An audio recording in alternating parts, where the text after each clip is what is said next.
उन्हाळ्यात तेच तेच खाऊन कंटाळा आलाय. चला तर आज आपण चमचमीत मसाला पाव बनवूया. त्यासाठी आपल्याला लागणारे साहित्य: कांदा, कोथिंबीर, ढोबळी मिरची, लसूण, टोमॅटो, चवीनुसार मीठ, धनेपूड, जिरेपूड, पावभाजी मसाला, गरम मसाला, अंबारी मिरची. प्रथम आपण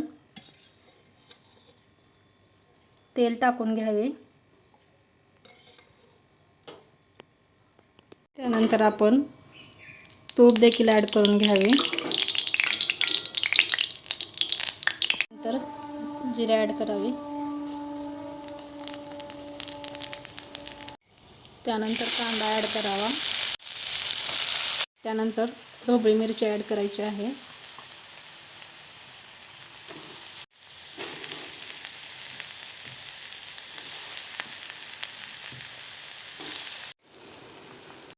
जिरेपूड, धने पावडर, मसाला कट,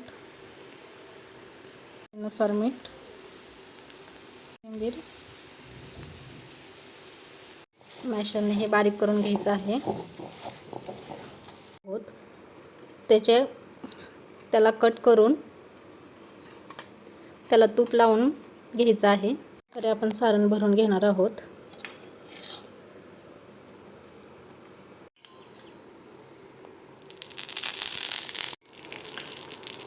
आपला मसाला पाव तयार झालेला आहे. आपण आतून देखील शेव टाकून घेऊ शकतो.